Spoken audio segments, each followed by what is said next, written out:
Hello friends, welcome back to my channel. और friend, आज का जो वीडियो सीरीज है वो काफी इंटरेस्टिंग है आपके लिए, क्योंकि आज की वीडियो सीरीज के अंदर हम लोग जानेंगे कि किस तरीके से हम लोग बेस्ट रिज्यूमे को क्रिएट कर पाएंगे, किस तरीके से हमें रिज्यूमे को बनाना चाहिए, क्योंकि रिज्यूमे का जो प्रोसेस है वो बहुत ही ज्यादा इंपॉर्टेंट रोल प्ले करता है आपके प्लेसमेंट पॉइंट ऑफ व्यू से। तो अगर आपने अभी तक चैनल को सब्सक्राइब नहीं किया तो जल्द से जल्द चैनल को सब्सक्राइब कीजिए और बेल आइकन को प्रेस कीजिए, ताकि जो भी इंफॉर्मेटिव वीडियो है उसका नोटिफिकेशन आपको मिलता रहे। और साथ ही साथ ये वीडियो सीरीज काफी बेहतरीन होने वाला है। थोड़ा सा लंबा ड्यूरेशन हो सकता है इसका, लेकिन जो चीजें हैं वो बहुत ही एग्जैक्ट आपको प्रोवाइड कराई जाएंगी। बहुत ही छोटी छोटी चीजें हैं, बहुत ही छोटी छोटी गलतियां जो हैं वो स्टूडेंट्स से, जो आपके अप्लाई करने वाले जो स्टूडेंट्स होते हैं उनसे हो जाती हैं, जिनसे कई बार जो उनका रिज्यूमे है, जो उनका प्रोफाइल है वो रिजेक्ट कर दिया जाता है जब वो किसी इंटरव्यू में जाते हैं या फिर कभी किसी भी कंपनी के लिए अप्लाई करते हैं, अपने रिज्यूमे को सबमिट करते हैं उस कंडीशन में। तो वो कौन कौन सी छोटी छोटी चीजें हैं उनके बारे में हम डिस्कस करने वाले हैं, और बहुत ही रिसर्च के साथ,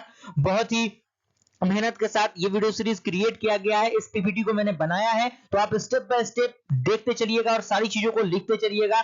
बहुत ही ज्यादा हेल्पफुल होने वाला है आपके जो रिज्यूमे पॉइंट ऑफ व्यू से, उसके पॉइंट ऑफ व्यू से। ओके, आइए हम लोग स्टार्ट करते हैं फ्रेंड।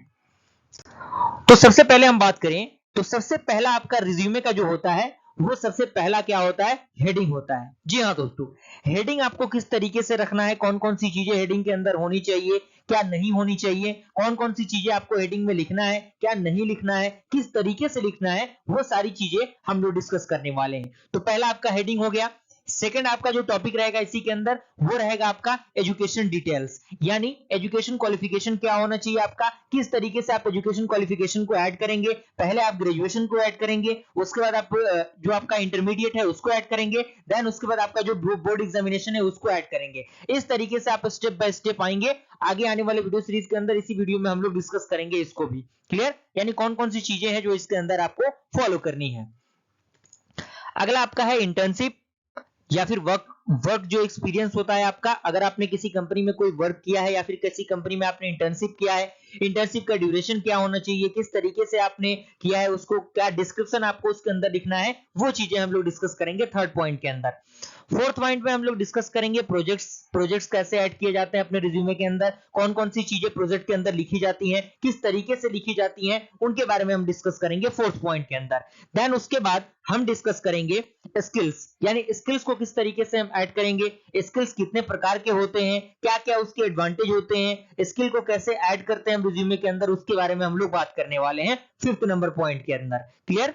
उसके बाद हमारा जो अगला है वो है ट्रेनिंग एंड वर्कशॉप, यानी अगर आपने किसी कंपनी में कोई ट्रेनिंग किया है या फिर कहीं पर भी आप कुछ ट्रेनिंग किया है या फिर अगर आपने कोई वर्कशॉप किया है, तो उस वर्कशॉप को आप किस तरीके से अपने रिज्यूमे के अंदर ऐड करेंगे, किस तरीके से उसके अंदर लिखेंगे, उसके बारे में हम बात करने वाले हैं। कौन कौन सी छोटी छोटी चीजें हैं जो आपको ध्यान में रख के चलनी है, जो कि कहीं ना कहीं आपका जो सिलेक्शन प्रोसेस होता है वो रिज्यूमे के बेसिस पे ही होता है।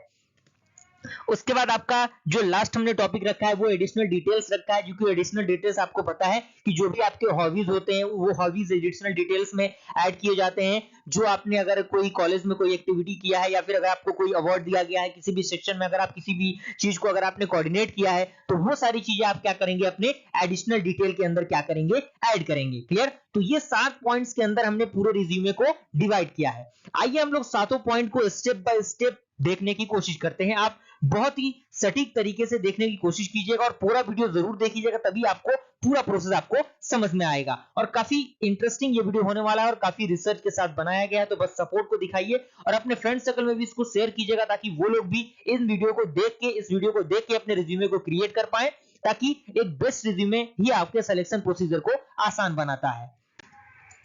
तो हेडिंग, जी हाँ दोस्तों, हेडिंग आपको पता है कि हेडिंग में आपके सबसे फर्स्ट सेक्शन के अंदर क्या आता है, आपका नाम आता है, यानी नाम आपका जो फर्स्ट नेम लास्ट नेम होता है वो आता है। देन उसके बाद आपका फोन नंबर आता है, उसके बाद फोन नंबर के बाद आपका ईमेल आईडी आता है। अब फोन नंबर को आपको किस तरीके से लिखना है, ईमेल आईडी आपका किस प्रकार से होना चाहिए, उसके बारे में हम लोग बात करने वाले हैं।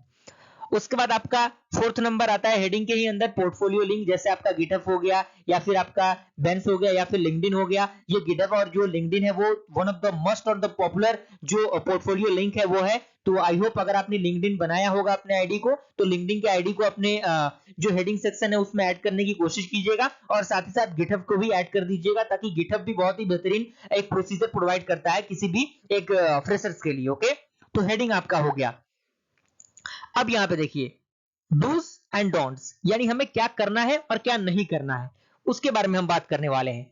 तो यहां पे ग्रीन से आपको दिख रहा होगा, ग्रीन यानी सक्सेसफुल यानी डन, ये आपको करना है। यानी example of a professional email ID, यानी आपका जो ईमेल आईडी है वो कुछ इस प्रकार से होना चाहिए, यानी प्रोफेशनली आपका ईमेल आईडी इस तरीके से होना चाहिए। यानी फर्स्ट नेम, जैसे मान लीजिए कि आपका नाम XYZ हो गया, तो यहां पे XYZ डॉट आपका जो टाइटल लगता है वो टाइटल आप यहां पे देंगे एंड @gmail.com, इस प्रकार से करके आपको एक ईमेल को क्रिएट करना है। क्योंकि ईमेल आईडी आपका प्रोफेशनल होना चाहिए, आपको किस तरीके की ईमेल यूज नहीं करने हैं वो आपके सामने मौजूद है। यहां पे example of unprofessional email ID दिया गया है, जैसे मान लीजिए कि MS स्कूल 2024, इस तरीके के कोई नंबर्स आप यूज कर रहे हैं, कोई डिजिट्स आप यूज कर रहे हैं, या फिर इस तरीके की कोई आप कंडीशंस यूज कर रहे हैं अपने ईमेल आईडी के अंदर, तो वो कहीं ना कहीं क्या है, अनप्रोफेशनल है, और यहीं से आपका जो रिज्यूमे है वो रिजेक्ट कर दिया जाता है। क्योंकि प्रोफेशनली ईमेल आईडी का जो एडवांटेज है बहुत ज्यादा है कंपनी के अंदर, तो ईमेल बहुत ही ज्यादा वेटेज रखता है आपके प्रोसीजर को आसान बनाने में। तो आपका ईमेल क्या होना चाहिए, प्रोफेशनल होना चाहिए, कुछ इस तरीके से आपके ईमेल्स नजर आने चाहिए। तो आज के आज अभी के अभी अपने एक प्रोफेशनल ईमेल आईडी को क्रिएट कीजिए और अनप्रोफेशनल जो ईमेल आईडी है उसको जल्दी से डिस्कार्ड कीजिए, क्योंकि वो कहीं ना कहीं आपके रिज्यूमे को बेकार करेगा, उसके रिज्यूमे के स्ट्रक्चर को वो क्या करेगा, बर्बाद करेगा। क्लियर? तो ये दोनों पॉइंट आपको क्लियर हो गई होंगी, और मुझे पूरी उम्मीद है कि ये जो आपका पॉइंट हुआ होगा वो कहीं ना कहीं आपको नई पॉइंट सीखने को मिली होंगी, जो कि कहीं ना कहीं एक रिसर्च के द्वारा, एक नॉलेज के द्वारा ही ये चीजों को लाया गया है, पब्लिश किया गया है आपके सामने।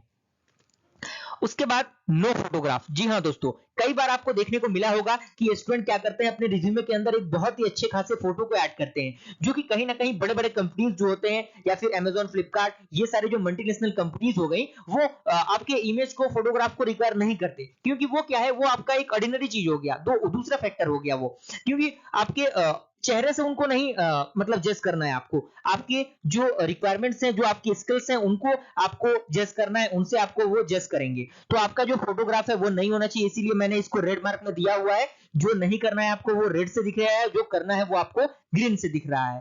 क्लियर? तो आपको फोटोग्राफ ऐड नहीं करना अपने रिज्यूमे के अंदर। उसके बाद देखिए एज एंड जेंडर। जी हाँ दोस्तों, एज और जेंडर से भी कोई मतलब नहीं रहता, यानी यहाँ पे देखिए कह रहा है कि unless specifically asked for by the company, यानी अगर कंपनी पूछता है तो आप उसको ऐड करेंगे, अगर नहीं पूछता है तो ऐड नहीं कीजिए। क्लियर? यानी जेंडर और आपकी एज से मतलब नहीं होना चाहिए, जेंडर फीमेल हो या फिर मेल हो, कोई दिक्कत परेशानी नहीं, कोई भी आपका जेंडर हो वो यहाँ पे आप मेंशन नहीं करेंगे। क्लियर? यहां तक कोई दिक्कत परेशानी आपको नहीं हुई होंगी। अब हमारा फर्स्ट हेडिंग आपका कंप्लीट हो गया। फर्स्ट के बाद अब हमारा आता है एजुकेशन डिटेल। जी हाँ दोस्तों, एजुकेशन डिटेल को हम किस तरीके से ऐड करेंगे, क्या हमारा प्रोसीजर रहेगा, उसके बारे में हम लोग बात कर लेते हैं। तो एजुकेशन डिटेल में कौन सी चीजें करनी है और कौन सी चीजें नहीं करनी है, उसके बारे में हम बात करते हैं। यहां पे देखिए कह रहा है कि रिवर्स क्रोनोलॉजिकल ऑर्डर, यानी मोस्ट रिसेंट फर्स्ट, यानी जो आपने अभी अभी किया है। जैसे मान लीजिए कि अगर आपने अभी ग्रेजुएशन किया है 2024 में, मान लीजिए आपने ग्रेजुएशन किया, तो सबसे पहले 2024 आपका होना चाहिए। देन उसके बाद आपको 12 2 साल में किया होगा आपने, तो 2024 यहाँ पे, और ग्रेजुएशन आपका 4 साल, तो उसके अकॉर्डिंग आप उसको माइनस करके अपने ईयर को लिख लीजिएगा। उसके बाद इंटरमीडिएट, यानी ग्रेजुएशन के बाद आपका इंटरमीडिएट आएगा, इंटरमीडिएट के बाद आपका बोर्ड एग्जामिनेशन का आएगा, तो वो रिवर्स ऑर्डर में होना चाहिए। यानी जो बेसिकली कह सकते हैं सबसे बड़ा डिग्री, उससे छोटा, उससे छोटा, इस तरीके की चीजें आपके उसके अंदर होनी चाहिए। जैसे यहाँ पे दिया है, जैसे मान लीजिए कि 2025 में आपका बीटेक कंप्यूटर साइंस इंजीनियरिंग से कंप्लीट हो रहा है, तो 2020 में आपका मान लीजिए कि आपका सीबीएसई से 12 आपने किया है, और 2018 में आपने सीबीएसई से 10th किया है। परसेंटेज भी यहाँ पे आपको लिखना होगा, आप इंजीनियरिंग के परसेंटेज को भी लिख सकते हैं। तो इस तरीके का स्ट्रक्चर आपके अंदर, आपके रिज्यूमे के अंदर एजुकेशन डिटेल के सेक्शन में होना चाहिए। क्लियर? यहां तक कोई दिक्कत परेशानी आपको नहीं हुई होंगी। अभी भी अगर आपने वीडियो को लाइक नहीं किया तो जरूर लाइक कीजिएगा, और सब्सक्राइब नहीं किया अभी तक चैनल को तो जरूर सब्सक्राइब कर दीजिएगा, क्योंकि आपकी करियर पॉइंट ऑफ व्यू से, नॉलेज पॉइंट ऑफ व्यू से बहुत ही हेल्पफुल होने वाला है हमारा ये चैनल। बहुत ही छोटी छोटी चीजों को अच्छी तरीके से मैंने बताने की पूरी कोशिश की और कर रहा हूं, और आने वाले दिनों में भी करता रहूंगा। अब इसके बाद आपका आता है इंटर्नशिप एंड वर्क एक्सपीरियंस, यानी किस तरीके से आप इंटर्नशिप को ऐड करेंगे, वर्क एक्सपीरियंसेस को ऐड करेंगे, क्या आपका प्रोसीजर रहेगा, उसके बारे में हम लोग बात करते हैं। तो उसमें आपको क्या चीजें करनी है और क्या चीजें नहीं करनी है वो देख लेते हैं हम लोग। सबसे पहले आपका जो करना है वो क्या है, रिवर्स क्रोनोलॉजिकल ऑर्डर, यानी मोस्ट रिसेंट। यानी अगर मान लीजिए कि अभी हाल ही फिलहाल में कोई इंटर्नशिप आपने किया है तो सबसे पहले आप उसको ऐड करेंगे, उससे पुराना आप बाद में ऐड करेंगे, सबसे पुराना आप क्या करेंगे, उसके नीचे ऐड करेंगे। यानी वो क्या होना चाहिए, वो एक रिवर्स ऑर्डर में होना चाहिए। क्लियर, ये पॉइंट आपका क्लियर हुआ होगा, कोई दिक्कत परेशानी आपको इस पॉइंट के अंदर नहीं हुई होंगी। देन उसके बाद आपको क्या नहीं करना है, जेनरिक और नो डिस्क्रिप्शन एट ऑल, यानी सारे इंटर्नशिप के अंदर आपको पूरे डिस्क्रिप्शन नहीं लिखना है कि इस इंटर्नशिप के अंदर मैंने ये किया, ये प्रोसीजर था, कोई बहुत बड़े लंबे चौड़े कहानी लिखने की जरूरत उसके अंदर नहीं है। क्लियर हुआ। उसके बाद आपको क्या करना है, avoid making spelling grammatical mistake, यानी जो भी ग्रामेटिकल जो मिस्टेक्स होते हैं रिज्यूमे के अंदर वो आपको नहीं करना है। स्पेलिंग पे विशेष करके ध्यान देना है, क्योंकि ध्यान देने से ये होगा कि जब तक आप स्पेलिंग करेक्ट नहीं करेंगे तो कहीं ना कहीं कोई भी कंपनी आपके रिज्यूमे को देख के वहां से ही समझ जाएगा कि ये बंदा तो कोई ऐसे ही आया है और डायरेक्टली उसने अप्लाई कर दिया, तो उस तरीके की चीजें आपके अंदर नहीं होनी चाहिए। उसके बाद यहाँ पे ग्रीन इसलिए दे रहा है कि ये चीजें आपके अंदर एप्लीकेबल होनी चाहिए, यानी avoid using industry specific jargon, make it simple to read and understand, यानी बहुत ही ज्यादा हौच पौच नहीं करना है अपने इंटर्नशिप के डिटेल्स को और बहुत ही सिंपल रखना है ताकि कोई भी इंडस्ट्री फील्ड का इंसान हो वो उसको पढ़ के इजिली समझ सके, कोई दिक्कत परेशानी उसको ना हो। क्लियर, ये आपका पॉइंट क्लियर हुआ होगा। अब उसके बाद आपका आता है प्रोजेक्ट्स, यानी प्रोजेक्ट्स को आप किस तरीके से ऐड करेंगे, क्या आपका प्रोसीजर होना चाहिए प्रोजेक्ट के अंदर, कौन कौन सी चीजें करनी है, कौन सी चीजें नहीं करनी है। तो सबसे पहले आपको करना क्या है, टाइटल ऑफ द प्रोजेक्ट। अगर आपने कोई प्रोजेक्ट किया तो उसका एक टाइटल होना चाहिए कि हाँ, जैसे मान लीजिए कि हमने लाइब्रेरी मैनेजमेंट सिस्टम पे एक प्रोजेक्ट किया, या फिर स्कूल मैनेजमेंट सिस्टम पे हमने कोई प्रोजेक्ट किया, या फिर कोई भी ऑनलाइन बिजनेस है, ई कॉमर्स वेबसाइट है, उसके रिगार्डिंग हमने कोई प्रोजेक्ट किया, तो उसका एक टाइटल होना चाहिए। टाइटल के बाद उसका एक ड्यूरेशन होना चाहिए, यानी आपने प्रोजेक्ट कब स्टार्ट किया और वो जो प्रोजेक्ट है वो कब एंड हुआ, उसका एक ड्यूरेशन आपके सामने, आपके जो रिज्यूमे है उस प्रोजेक्ट के अंदर, उस रिज्यूमे के सेक्शन में, उस प्रोजेक्ट के सेक्शन में वो आपका ड्यूरेशन लिखा रहना चाहिए। क्लियर। उसके बाद brief description about the project, यानी आपका जो प्रोजेक्ट है, जो भी प्रोजेक्ट आपने बनाया है उसके बारे में एक ब्रीफली डिस्क्रिप्शन आपको देना है, जिससे जो आपका रिज्यूमे देख रहा है, जो सेलेक्ट कर रहा है रिज्यूमे के बेसिस पे आपके जो आपके पर्सनालिटीज हैं, जो आपके स्किल्स हैं उनको देख रहा है, उसको देख के डायरेक्टली समझ में आ जाए कि हाँ, इस बंदे ने इस प्रोजेक्ट के अंदर ये सारी चीजें की हैं। उसके बाद online link to the project और पब्लिकेशन, यानी आपका कोई भी लिंक है जो कि लिंक आपने पब्लिश किया है उस प्रोजेक्ट के रिगार्डिंग, तो आप प्रोजेक्ट के सेक्शन में जो आपका प्रोजेक्ट सेक्शन होगा रिज्यूमे के अंदर उसमें आप उसको ऐड कर सकते हैं, ताकि वो डायरेक्टली उस लिंक पे क्लिक करके उस प्रोजेक्ट पे जाके उस प्रोजेक्ट को विजिट कर ले, ताकि उसके पता चल जाए कि हाँ, किस तरीके की चीजें इसने बनाई हैं। क्लियर। अब उसके बाद प्रोजेक्ट की तो बातें हो गई, प्रोजेक्ट के बाद आपका जो आता है हेडिंग वो आता है आपका स्किल्स। बेसिकली स्किल्स की हम बात करें तो स्किल्स को हमने दो भागों में डिवाइड किया है। पहला हमने लिखा है हार्ड, जिसे हम लोग टेक्निकल स्किल कहते हैं, दूसरा हमने लिखा है सॉफ्ट स्किल। इसको आपको क्या करना है, कनेक्ट करना है एक दूसरे के साथ। तो ये आपके क्या है, टाइप्स ऑफ स्किल है। अब हार्ड स्किल जिसे हम लोग टेक्निकल स्किल कहते हैं, और सॉफ्ट स्किल उसके अंदर क्या क्या चीजें आती हैं, किस तरीके की चीजें आती हैं, उनके बीच हम बात कर लेते हैं डिफरेंस की। तो यहां पे आपको दिख रहा होगा हार्ड एंड टेक्निकल स्किल, और ये आपका सेक्शन है सॉफ्ट स्किल का। तो यहां पे पॉइंट कह रहा है कि hard skills are technical skills और knowledge that you may have gained while doing your graduation and internship, a workshop, seminar, training and etc. यानी हार्ड स्किल एक प्रकार का टेक्निकल स्किल है जो आपको बताता है कि आपने अपने ग्रेजुएशन के दौरान कौन कौन सी चीजें की हैं, क्या आपने सीखा है, किस तरीके की इंटर्नशिप को आपने किया है, किस प्रकार के वर्कशॉप को आपने किया है, किस प्रकार के सेमिनार को आपने अटेंड किया है, ट्रेनिंग आपने किया है या नहीं किया है, अगर ट्रेनिंग किया है तो उसमें कौन कौन से कंडीशंस आपके सामने आए थे, वो सारी चीजें हार्ड स्किल्स के अंदर आती हैं। इसके एग्जांपल की हम बात करें, जैसे मान लीजिए कि रिज्यूमे तो ऐसा नहीं है कि केवल इंजीनियरिंग वाले स्टूडेंट ही बनाते हैं, नॉन इंजीनियरिंग वाले स्टूडेंट भी रिज्यूमे क्रिएट करते हैं। तो अगर इंजीनियरिंग के स्टूडेंट है तो प्रोग्रामिंग लैंग्वेज को इस तरीके से लिख सकते हैं जैसे जावा, एंड्रॉइड, या फिर वेब डेवलपमेंट, या फिर पाइथन, या फिर सी शार्प, ये सारी चीजें वो उसमें ऐड कर सकते हैं।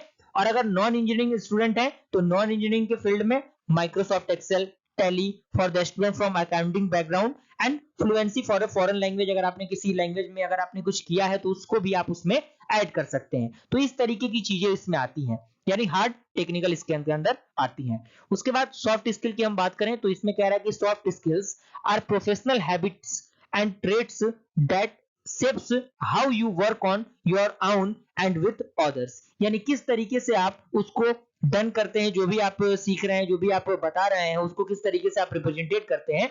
इसमें भी एग्जांपल दिया गया है, effective communication, time management, interpersonal skills, active listening, leadership, problem solving, ये सारे सॉफ्ट स्किल के अंदर जो भी टेक्निक्स हैं वो आती हैं। तो यहां तक स्किल के बारे में भी आपको ऑल ओवर चीजें पता लग चुके होंगे।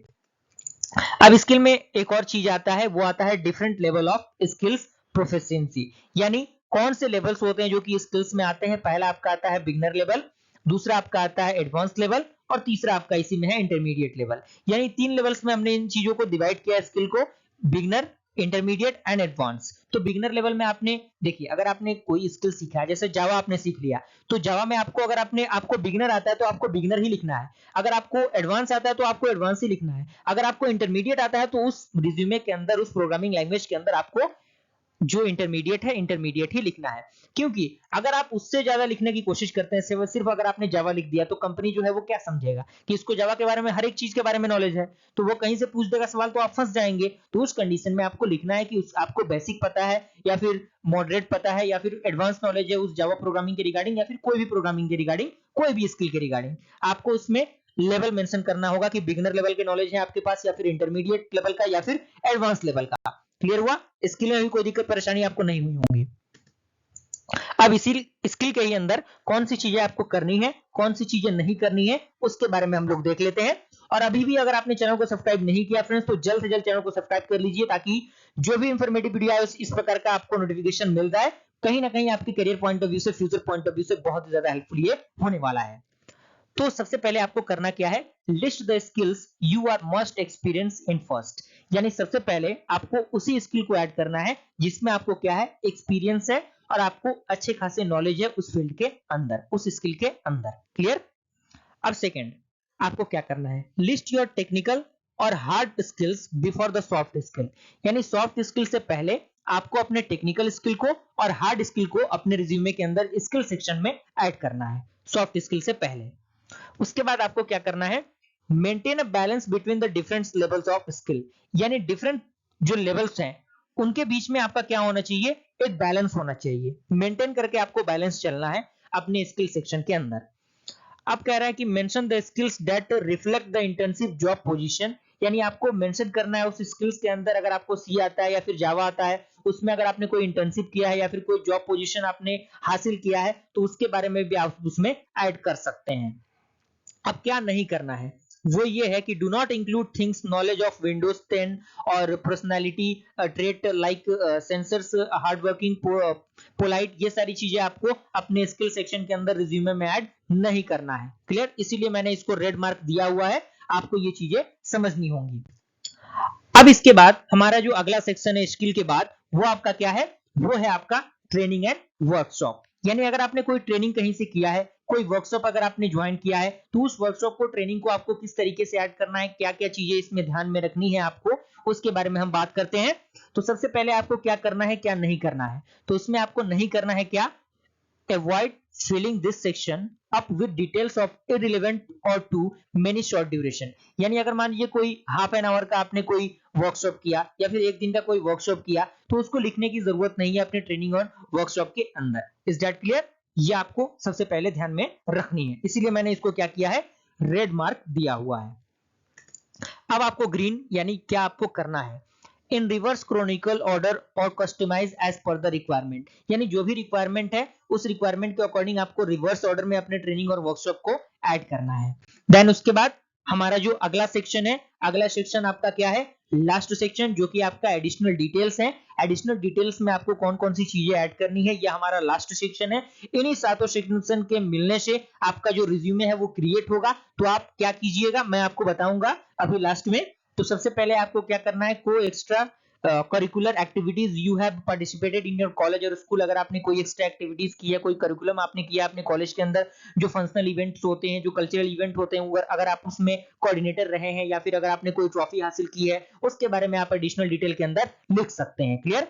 उसके बाद आपको क्या करना है, माइनर पोजीशन ऑफ रिस्पॉन्सिबिलिटीज, अगर आपको कोई जिम्मेदारी दी गई है अपने कॉलेज के अंदर, या फिर कोई भी चीजें अपने ऐसी जिम्मेदारी वाली ली है, उसको भी आप इसमें ऐड कर सकते हैं। देन उसके बाद आपको हॉबीज और इंटरेस्ट के बारे में लिखना है कि आपको क्या हॉबीज हैं, किन किन चीजों में आप इंटरेस्ट रखना चाहते हैं, लाइक सिंगिंग, डांसिंग, या फिर आपका राइडिंग हो गया। ये सारी चीजें आप उसमें ऐड कर सकते हैं एज पर योर रिक्वायरमेंट। तो यहां तक मुझे पूरी उम्मीद है कि आपको समझ में आ गया होगा। आपको अभी के अभी आज के आज अपने वर्डपैड को ओपन करना है, अपने वर्डपैड को ओपन करके इन सातों सेक्शन को अच्छी तरीके से देखना है, इन वीडियोस को पूरा कंप्लीट देखना है, और आज के आज अभी के अभी आपको क्या करना है, अपने रिज्यूमे को क्रिएट करना है, और बहुत ही बेहतरीन तरीके से आपका रिज्यूमे क्रिएट हो जाएगा, मुझे पूरी उम्मीद है। और जैसे ही आपका फाइनल हो जाता है, कमेंट के जरिए जरूर बताइएगा कि सर आपके बताए हुए फॉर्मेट के माध्यम से हमने बहुत ही बेहतरीन तरीके से रिज्यूमे क्रिएट किया, ताकि मुझे पता लगे कि हाँ हमारा जो वीडियो सीरीज है कितने लोगों ने देखा, किस तरीके से उस पर रिस्पॉन्स मिला, ताकि बेहतरीन से बेहतरीन कंटेंट मैं आप तक प्रोवाइड कर सकूं। ओके, अगर वीडियो पसंद आए वीडियो को लाइक जरूर कीजिएगा फ्रेंड्स। जल्द मिलता है ऐसे इंटरेस्टिंग वीडियो के साथ, तब तक के लिए थैंक यू।